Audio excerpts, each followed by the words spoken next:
So, hello everybody. I'm Ophir Duan, and I had the privilege to get to know and learn a few lessons from a very interesting teacher that I wanted to learn from many years. And when I first saw her in the MICHA's DVDs, I was amazed and wanted to know her. And this coronavirus thing got us to meet, and she's interesting and brilliant and a lot of fun, and I'm very pleased to talk today with Bethany Caputo. Hey, Bethany. Hi, how are you? I'm great. How are you? Good, I can't complain. Okay, so let's start. And the first thing is the basic questions, just for us to get to know you. You don't have to answer the age, country, and current job and position. Oh yeah, I'm Bethany, and I'm in New York City, specifically Brooklyn, and I'm a teacher and an actor. And what were the other questions? Current job and position. Current job. Oh yeah, I teach privately. I teach and I teach for a number of different studios and universities, and I just kind of pop around to where the interest is. And yeah, and I do work on camera. You know, I do television work. So As an actor. As an actor, yeah. Mm-hmm. And what is your first memory of the art world that made an impact? Oh, yes, I was, when I was thinking about this, I thought the real impact came from reading books. I used to read all the memoirs, the ones from like old school. We'd call them old school. So I remember reading Zoe Caldwell's memoir. And I'll tell you what was the allure was that there was, back in the day when there were theater companies, and you would come in and you sweep the floor, and then they thought, okay, you could sweep the floor, now you can hold a spear. And then once you're holding the spear, you're like watching everybody and how you're supposed to do the real work. So then they go, okay, you can be a messenger and you can say a line. I loved the rules of the theater. I loved that there was a hierarchy. I loved that you learned the craft. And I would pore over these memoirs going, what's the, like, okay, so then you learn, then you don't cross on somebody's laugh line, and you don't, you don't move on someone's laugh line. You don't cross on anyone's line. One time somebody told me, so I collect these kind of rules over the years. One person told me recently, this was one of the ones I haven't heard, you can't be funny if they can't see your feet. I was in rehearsal for something, and I was standing behind a piece of furniture, and they're like, come out from behind the couch. It's not going to be funny unless you say, because it wasn't working. I was like, why isn't this working? I think this is funny. It's because we can't see your feet. So it's that kind of, those rules, just that there was a community, but it was like an initiation. You were initiated. And then you learned I wanted all the tricks. I wanted to know all the behind the scenes kind of stuff that made this magical. Yeah. So those books, those memoirs were my first big impression. Yeah. Do you remember one specific? There was one book, and I cannot for the life of me, my memory is not what it once was, Ophir. It just, and we just let it go. New things come, but some of those memories are foggy. But there was one, it was either about Eleanor Duse, or it was somebody writing about the first time they saw her. It was some great actress writing about the first time she saw Duse on stage. And, what is it? The famous, like, Duse blush or something, like she actually blushed or something. There was something. I'm sorry, I don't know who she is. Yeah. No, so there was, but it was the thing in it. And again, I can't remember that book. I'll have to try to find it and send it to you. But it was the way that person wrote about it. This person was a person at the top of her game. And she wrote about seeing this woman perform, going, I didn't know that that was possible. She said, I would have even tried to be able to do what she can do if I knew even that I should. Do you know what I mean? Like, the idea of seeing something, seeing somebody, elevating the craft to such a degree that you don't even know, you didn't even know you could ask that of yourself. You didn't even know you should be trying for it. That was like, okay, wait a second. So it's a craft. I think I was most drawn to the craft part of it before I was ever drawn to, any of the other. It's that rules and structure and learning and growing. But then to imagine that there's something that could be that maybe nobody's even done before. And I thought, well, okay, let's get into this. Roll up the sleeves. Let's do this. My second question is, when and where did you learn the arts? When I was in 5th grade, in a South Carolina public school education, and all you need to know about that is not the highest form of education in America. There was this one great teacher. She didn't last. She was only there for like 2 years. She couldn't take it. But she brought Shakespeare into English in 5th grade. And I remember sitting in my, we were in trailers, and I was like sitting at my desk, and she would bring this big book around, and we didn't each have a book. We each had to like share it and send it on. And it was my time to read. And I just read it, and it just, I didn't think anything about it, but it just kind of sang a little bit. And she goes, well, hold on. Keep reading, Bethany, And so I kind of kept reading, and I could see a little light go off in her eye. Well, she decided that the school play, she was going to put on a school play that year, and it was going to be about Shakespeare. And so then, of course, she said, you're gonna play Shakespeare, because I was the only one who, it just felt like, I don't know, like reading a children's book. It was just nothing. It was just, and so there were all these posters that said, starring Shakespeare herself. Well, the piece de resistance was that, my grandmother sewed the thing, I don't know what it's called, this thing, right? And I was off stage, and I had the tie signs and all this stuff. But I memorized everybody's text. It was just because it just was so easy to memorize. It was just, and I'd memorized it all. So then this was not part of the show, but I would get very frustrated that people did not know their lines. So it was time for them to go out on stage, and they were doing Caesar. And they were, so I apparently would be off in the wings, but not too far off, going, it's Brutus, blah, blah, blah, or to be or not to be. What is wrong with you? So then this became the whole show. So then they added another show. It was just this. And my mother was like, that was hilarious. And I was like, what do you mean hilarious? This was not meant to be hilarious. This was deeply, deeply serious. Anyway, so my mother, God love her, loved art. She loved anything art. Her sister was an artist, and she was always the biggest fan. And I was an actor. My mother was a nurse.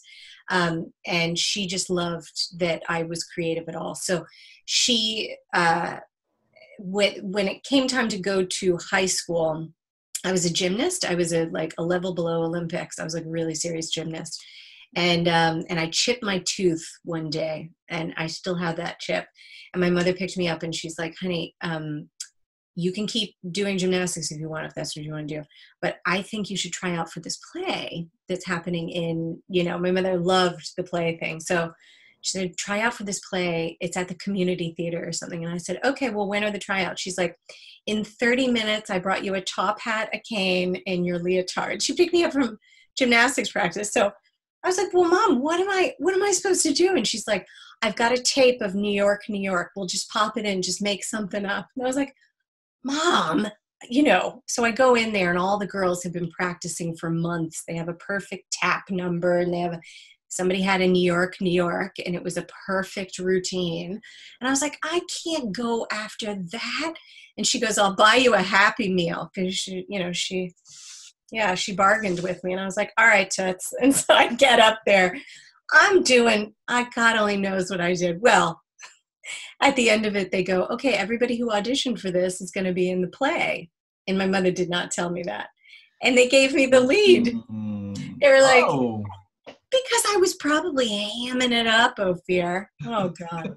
So anyway, and then that was that. You know, I gave up gymnastics, and I went to. We moved a lot. We just moved around a lot when I was a child, and we ended up in Florida. And I did not like Florida because let me just tell you, Florida. Well, I shouldn't say anything bad about Florida. Anyway, but there was an art school, a brand new art school opening up. And it was a charter school, or which means you don't have to pay for it. You just have to keep your grades up to stay in. It was an hour and a half from my house, hour and a half there, hour and a half back. I had to take a car. My stepfather would drop me off. I'd get on a commuter train. Then we'd get on a bus. Then we'd get to the school. Oh, wow. And it was an hour and a half solid. So I'd leave my house 2 hours before class began in the morning, and I'd get home, you know, and then I was, you know, in all the shows at night. So I would come home at about 9 o'clock at night, do my homework on the train, fall asleep, wake up, do it again. So, so I auditioned to get into that school, and I got in, and it was the best school. It was my best school experience ever in my entire life. It was, did you ever see the movie Fame? Yeah, sure. It was exactly like that. We were the nerds of the whole, so it was like the whole county, you know, it was whole Palm Beach County. And we were just the biggest nerds. I mean, there'd be singing at lunch, and then we'd be like practicing dance stuff with it was the most exceptional experience. Yeah, that was my, and then I went to college and majored in theater and stuff, but that was a special time. Yeah. What was the name of this school?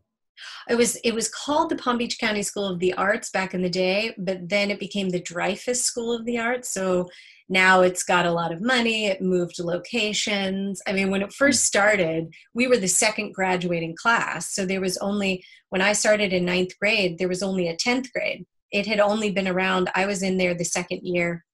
Yeah, the second year that it started. So every year we added another year. I mean, we were all so close because we were just kind of test bunt, you know, we were just, it was a test. Yeah. Yeah.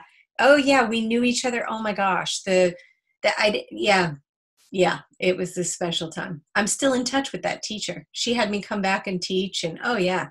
Oh. Yeah. And a lot of talent came out of that school too. A lot of talent. Very interesting. Yeah. And what was your first professional part? Oh, yes.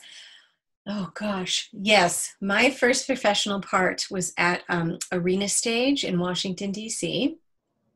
Same as Ted Pugh. The first time I met Ted Pugh, we were like, his first job was at Arena Stage, and we have all these little commonalities, and that's one of them.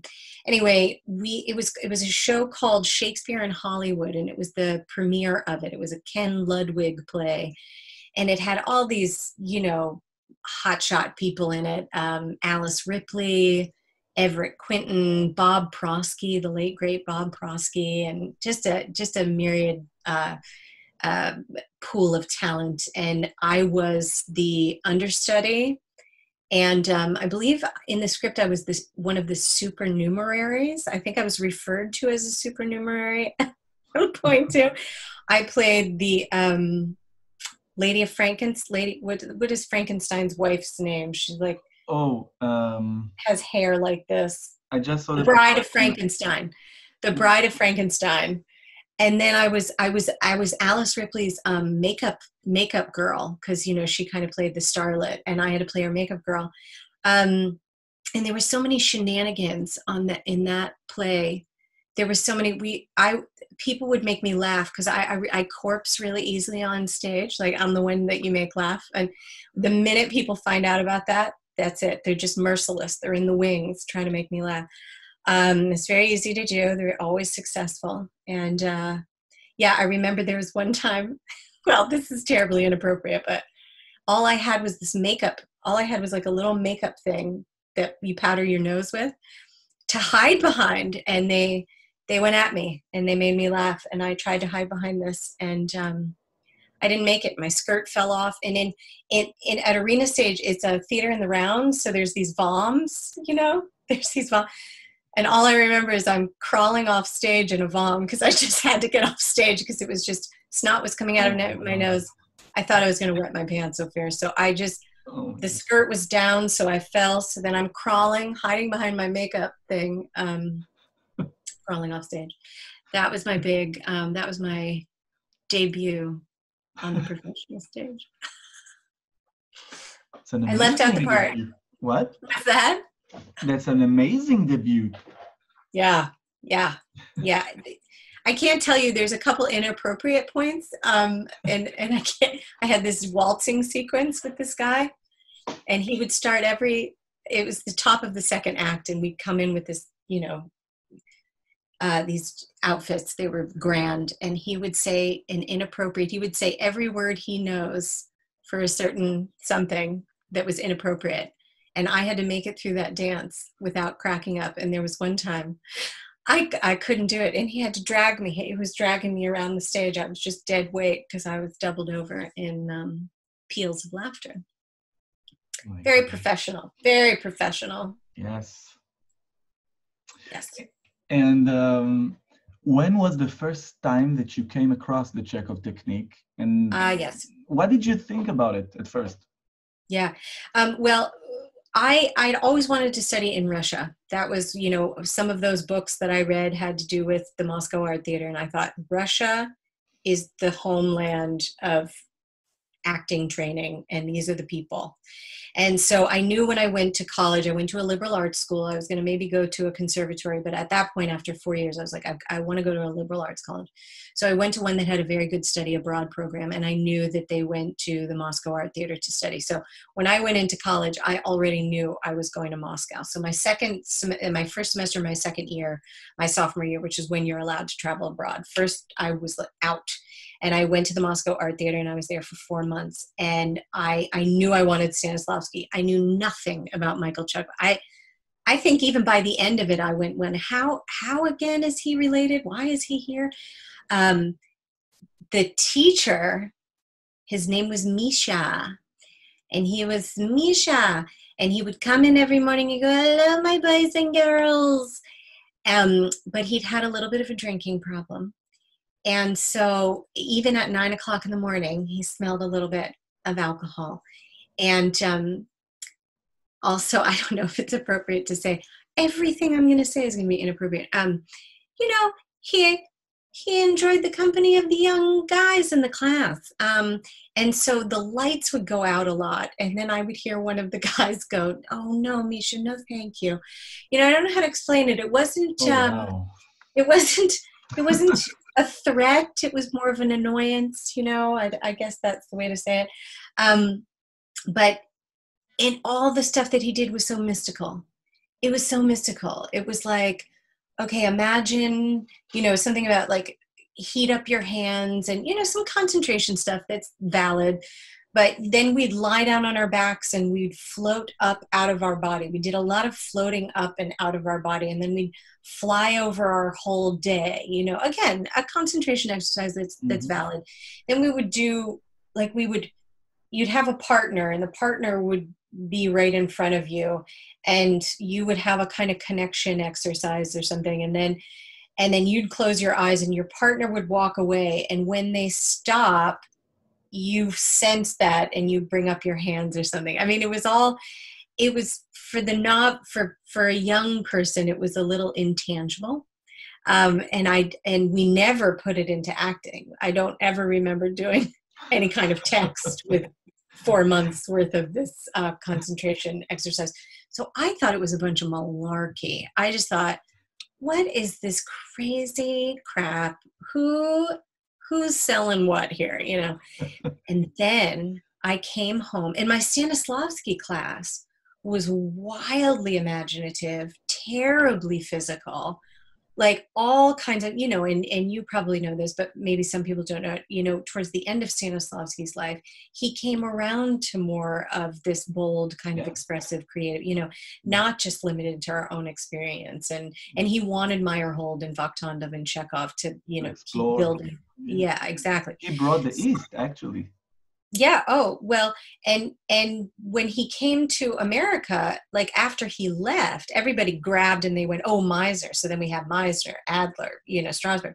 But he went home and he continued to work. There was more, he knew there was something more. Yeah. So, so it was that those classes were really, really tremendous. And I loved Rush. I loved everything about it. I loved every moment and morsel of it. We saw shows 5 nights a week. We just were handed tickets and we just went all across I couldn't get enough of it. So when I came home and I moved to New York for the first time, I had a friend who was a producer, and she, back in the day, and so she knew some people. So she said, Bethany, here's who you're gonna call when you first get there, your first week. You're gonna call this guy. I think his name was David Rush. I can't be sure of that. I found the paper the other day, but I called him. I was 20 nothing, and just all hope and no experience. And I met him. He was bitter. It was on the Upper East Side, and he was at a cafe, and he was sitting there smoking a cigarette and sipping his black coffee. He thought, oh God, I've got to talk to a young hopeful, And so he's like, you're Bethany? And I said, yes, And so he's like, he goes, sit down. Did you bring your resume? And I was like, yes. And so I handed it to him, and he's like, He goes, Michael Chekhov. When did you study Michael Chekhov? And I said, oh, well, you'll see, it's right there under Moscow. He goes, wait a second. Michael Chekhov, right? Like nephew to Anton Chekhov. I said, yeah, that's the one. But I mean, it was a little. And he goes, okay, listen to me. Do you want to be a working actor, or do you want to be a great actor? I mean, I should have said working actor, Ophir, but whatever. I said, I want to be the best actor the world has ever seen. And that's the truth. It is the truth. That is what I wanted. I wanted to be the best craftsperson that the world has known. I was so cocky, whatever. I was so ambitious. But no, it's not. It's genuine. I see it in a lot of students. Yeah. And so he goes, then study Michael Chekhov. And he paid for his coffee, put his cigarette out, and walked away. I was like, I thought I was going to get a free lunch, at least a cup of coffee. Anyway, I thought, okay, are you kidding me? This crazy, shamalama ding dong crap, like, come on. So then I got on the computer back when, Google was not and I found Leonard Petit. And I called him 3 times. That man did not get back to me. And finally on the 3rd time, I was like, I have never had such a hard time giving someone my money before. Like, can I study with you? And he's like, well, I've got a clown workshop this weekend. I was like, I'll take it.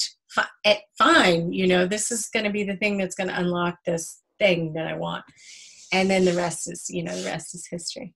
So it's a great story. Yeah. And who is the most influential teacher or teachers that taught you the technique? Well, I would say, I'd probably answer that by just saying the lineage for me went Leonard. I studied with Leonard then for, 2 or 3 years, something like that. I just, all year long. And then, and after that first year, he said, oh, you have to go to MICHA. And so I said, yes, I do. So then I went to MICHA and I met Ted and Fern. And then I went, okay, wait a minute. And I had my own little moment of, oh, I didn't know that was possible. So then I went, and those will be my teachers. And in the interim, I'd also taken a class with Joanna through the Actors Center on gesture. And I thought, oh gosh, I've got to study more with Joanna on gesture. And I've got to, so then after some years with Leonard then, and then of course with MICHA, I just didn't stop. So they let me, I was so broke. I was always just, I didn't have any money, but I had a lot of heart. So, they let me be an intern that first year. They let me be an intern for the teacher training that would happen in the winter. And I had to drive Joanna. I mean, Joanna is just, from the second you meet her, she's kind of a, like, royalty in the theater, as I feel her to be. So one of my jobs was to drive her in her car, which, what's more stressful than driving someone else in their own car in a whiteout blizzard upstate New York? And by whiteout, I mean you cannot see 3 feet in front of the car. Oh my Up God. her dirt road to her house in the country. And she's like, "You got this." And I was like, "Yeah."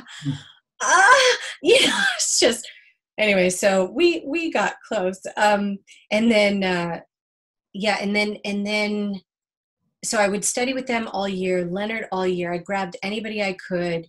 At one point, I think I would drive up with some people upstate. This might have been when I came back to New York, but we would drive up. It would take 3 hours to drive up. I convinced 2 other people to do it with me. These 2 guys. I was like, "Come on, we're going to go study with Ted and Fern." And we'd drive up. We'd leave at like 4 o'clock. We'd get up there. We'd do a class with him from 7 to 8:30 or 9. And then we'd drive home, return the rental car, and go to our boroughs. Like, for many years, I was insatiable. I thought, wait a second. So then at that point, I heard about Jack Colvin in California. And so I was like, oh, I've got to go. I'm supposed to go out anyway because I was doing really well in commercials. And my agent said, "We want to send you out to California." I said, "Yeah, sure, no problem." And so I'd go out there, so I'd have some money or whatever. And I studied with Jack Colvin. So I was able to study with him before he passed. And I didn't know, when you're 20, you don't think anyone's going to die. The whole world is about being alive. And so I'm so glad I did that time, because Can you say a few words about meeting him, or how did he teach? He was so different. He was so different than any of the teachers that I'd gotten at MICHA. He was kind of brusque just as a man, and really kind of, he was kind of like where the rubber met the road. I remember him saying about ease. But let me say this before I say that. When he saw someone with, life in him, he loved it. He just would take a bite out of it, So even though I could tell he was a bit more gritty or something, or it wasn't so easeful or whatever, I friggin' loved him. I mean, I was like, "Okay, Jack, let's do it this way," Wrestling in the mud. Oh, what's that? Wrestling in the mud.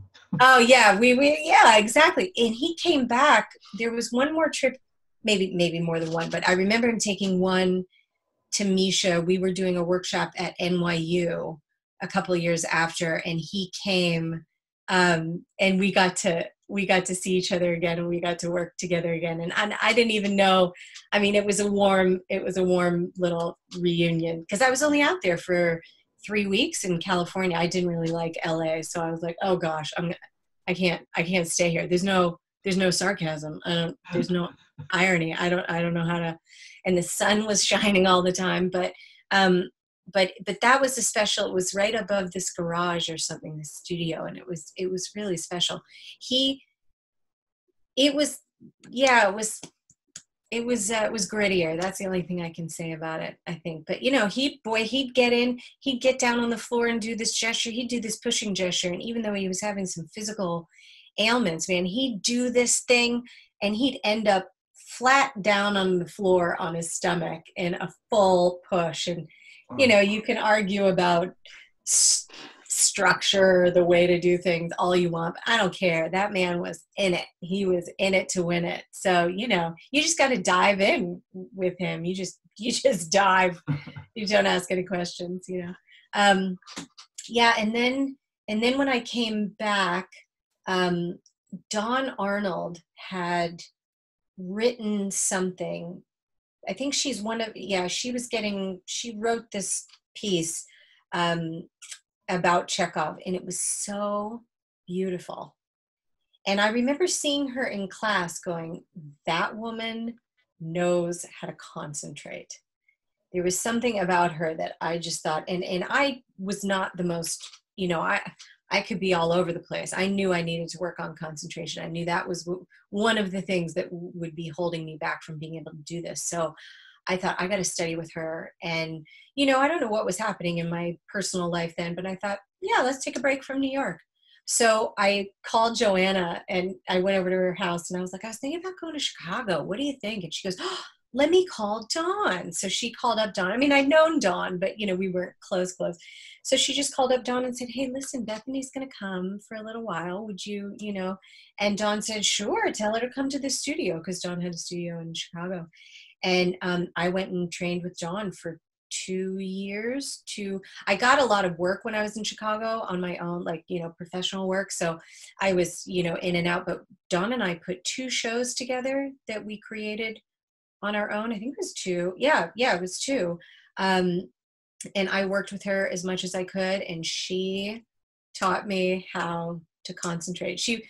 We would do warm-ups for this. We adapted Edith Wharton's Roman Fever, the short story, into a piece. Roman Fever. Yeah, it's a great short story, and the writer's Edith Wharton.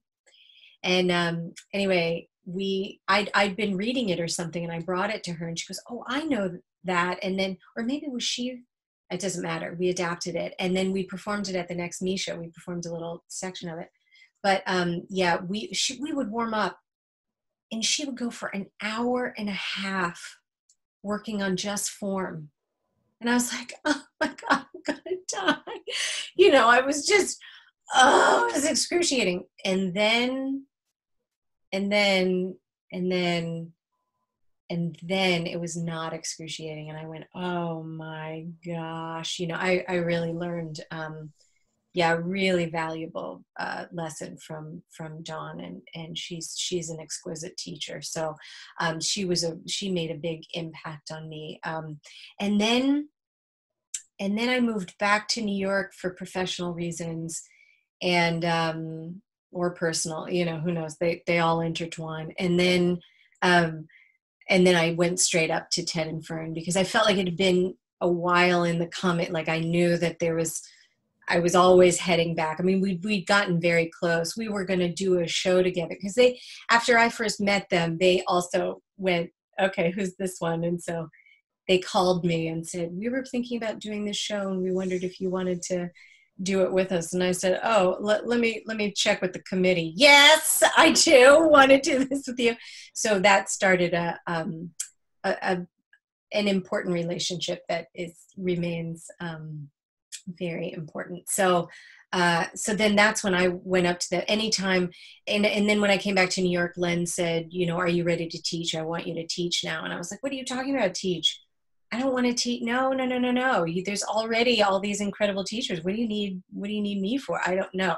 And so I kind of put it off for a while, and I'm so glad he just goes, no, start, Bethany, start. Because, I was very young. Most people that come to this are not that young at the time, because back in the day, there were we're talking 22 years ago. There was people still didn't know who he was. There was not all of this. There was nothing. And so I was very young when I came to it, and thank God. And then so I started teaching, and then I really loved it. And so I'm so glad he did. But anyway, so I came back, and that kind of started, but I always would train. I mean, I just would always train. And so I said, Leonard, why don't we have Ted and Fern come down and teach? And he, of course, wanted them to. So whenever I could, and then I said, how about we invite Dawn over? So Dawn kind of, and of course he did, he wanted that as well, and so we, I would just study with them as much as I could. And then if they were offering a workshop, I'd say, oh, can I sit, or can I do? Or one thing that was taught to me very early on, and Leonard taught me this, he said, do not take any notes if you, my Russian teachers would say this to me, do not take any notes, because it becomes an intellectual experience. And the only way you will ever be able to teach this work is if you know it, is if you can do it and you know it. So, and I never took a note. To this day, I haven't really read the books. I shouldn't say that in this thing. I really should. I've referenced them from time to time, but no, I understand that now, because unless you experience it, you will run into a pitfall in a class. You just will. But anyway, I mean, I'm sure I will get through those books before it's all said and done. Yeah, and then there was Ragnar was in there too, and he taught me this one thing, which was if it's happening for the actor, chances are it's also happening for the character. And that was one of those, that was when he and Jessica and I were working on a show. We rehearsed The Stronger. And it was just because you meet people. And for me, I was never satisfied with just once a year in the summer. I just wanted to work. I wanted to work all the time. And, you get together and you go, let's work on this project and let's try to do this thing. And so, yeah, he was directing a piece that Jess and I were doing, The Stronger. And he said that to me. Strindberg's? Yeah. Mm-hmm. And that's never left me. So that was a really important thing. That was really important. That stuck around. And then I went up and did up in Hudson with Ted and Fern and Ragnar. They had these 3-week training courses that happened 4 years ago and 3 years ago, and they invited some of us to work, people who've been working with the technique for a while. And I will always say yes to that kind of, I will always say yes to continuing to train. Though nowadays I find putting trainings together to be pretty exciting, for myself. But and Joanna, I don't know how to explain, Joanna's done so much.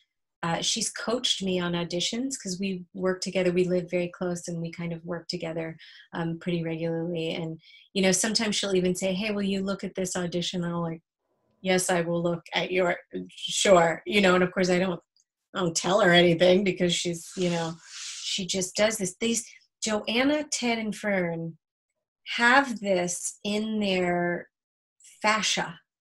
They have this whole technique somewhere so deep inside of their bones and in their marrow that it just happens. It's its own process. And I think that comes with time, and I think that comes with dedication, and I think that comes with, a heart and a mind for this work. But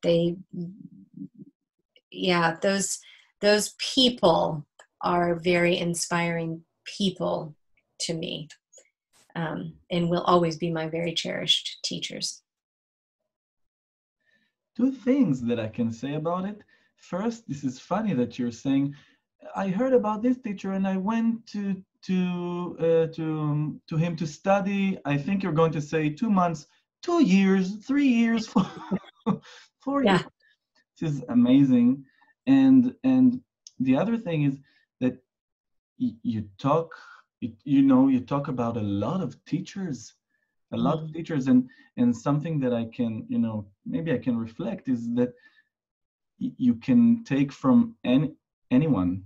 Oh yeah. You're not throwing anything out. You throw, but you can take from anyone, and this is amazing. Yeah, you can. I do think that you find your teachers. You find the one. Fern and I have worked together a lot. We are now. I work with them a lot on plays. We like to work together, and so Ted and Fern and I, over the last 10 years, have been have always gotten together to work on. We adapted Washington Square by Henry James. That was a 2.5-year project with a great actor named Chris Smith. So we would all do the adapting process together. And then we did the performing process together, you know, and that took on a couple of different phases. And then we worked on, one time, the four of us, there was a really wonderful actor and now teacher too, named Seamus Maynard, and he and Ted and Fern and I formed what we called the quartet. And so and what that meant was anytime two of us were available on a weekend, you know, I would travel up there, you know, once or twice a weekend or a month. And whenever two people would be in a room, they'd have a scene together. So we chose, Seamus and I had a scene together. Fern and Ted had a scene together. Ted and I had a scene together. Fern and Seamus had a scene together. So whenever we could be in, and then I was teaching at the Open Center in New York, and the guy said, hey, we're doing Tennessee Williams month next month. And he goes, do you want to do something? And I was like, yes, we'll do something. So I called Ted and Fern and Seamus. I was like, guys, let's do Tennessee Williams. All we need is a reason to, you know, we just need the date. And so we did this beautiful evening, and then we needed to fill it out. So we called in Anne Gottlieb from Boston, and we called in, she's also on the DVDs, and we called in our friend Chris Smith, the one who did the other, and his girlfriend at the time. So we just did this kind of presentation of Tennessee. But then for months we would get together on the weekend, and Ted would be in his studio, and Seamus and I are like, okay, what's shy? Because I had to play Laura, and I'm, you know, anything but shy. And so I was like, well, what is that? How do you do shy? And so Ted would kind of do. Then there was another, oh, this is lovely. There was another, it was February, and it was freezing.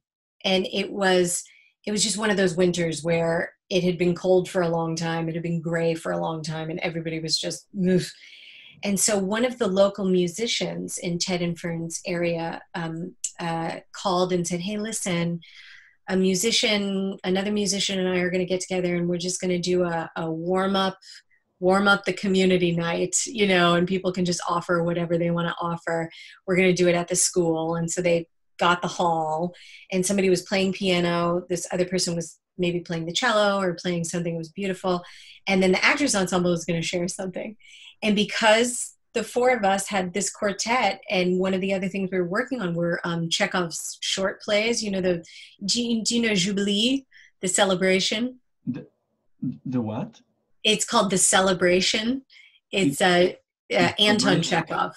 Yeah. Oh, no, I don't know it. Yeah, it's this short play, and it's very funny. I actually worked on it in Moscow, so I knew it and it's funny. It's just funny. And so we weren't memorized. We said, okay, well, we'll do a reading of this, you know. So we get in there. Oh my God. This goes down in the books as maybe one of my most fun nights of the theater ever. Ted is a very funny man. And I have a hard time, you know, holding in the funny, as I've said. And okay, and then we'd read something that Chekhov said. He would encourage his actors to play with each other when they're doing comedies. Have you read this? That they'd have like little games and stuff. So I don't know who this came from. I think I had done this with a teacher or something, and then we thought, well, that sounds about right. So Seamus had this monologue, and we just set up a game, and I think we told the audience this too, or maybe we didn't. It doesn't matter. Where if you hold up a 1 while somebody's doing their monologue, then they kind of do it at this level. And then if you hold up a 2, they do it at this level. And then if you hold up a 10, they've just got to go. And so you can go 1, 10.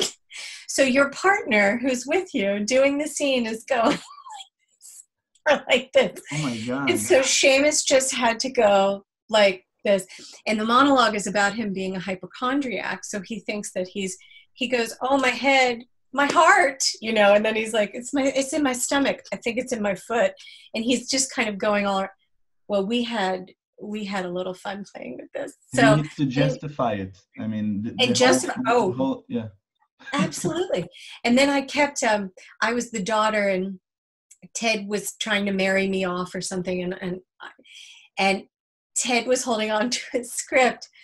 And we are all cracking. I mean, by the end, it was like a Carol Burnett show. And So I go to grab his arm because I'm like, Dad, go get the door, go get the door. You know, my future husband's at the door, and I'm grabbing him. And his script, he can't read his script. So he doesn't know it. So then he pushes me, and he pushed me harder than he thought.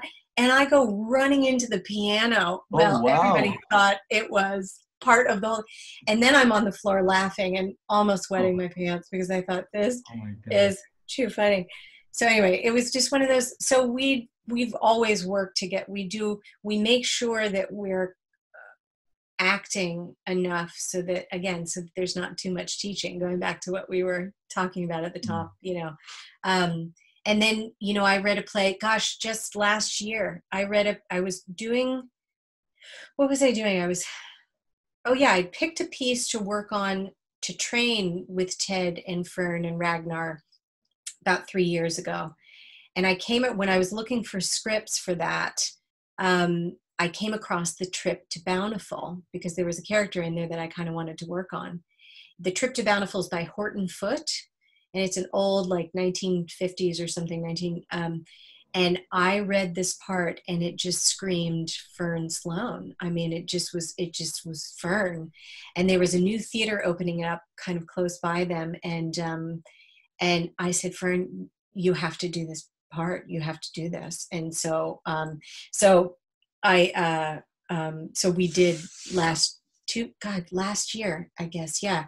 2018, sorry. So the spring of 2018, and we just made it happen. And we brought all these people together, and I you know, did a lot of the producing of it. And then over the course of it, then, you know, so we did The Trip to Bountiful, and Ted directed it, and she was, you know, magnificent. I don't remember what the original question was, Ophir. I've gone off on a tangent. It doesn't matter. It doesn't matter. Like you're doing, it doesn't matter. It doesn't matter. And but as you say, you can learn anything from people. You can learn something from anybody, but you do start to find your teacher that works with it in the way that you work with it. And then, you know, yeah. Mm-hmm. And also when you find your teacher, you crystallize what you get, you take from them. I mean, you're not them, and you're not copycat. You take, you know, when you're doing this, take it to your own thing. Okay, moving on. An influential sentence that you heard from one of your teachers. Oh, this would be Fern. She said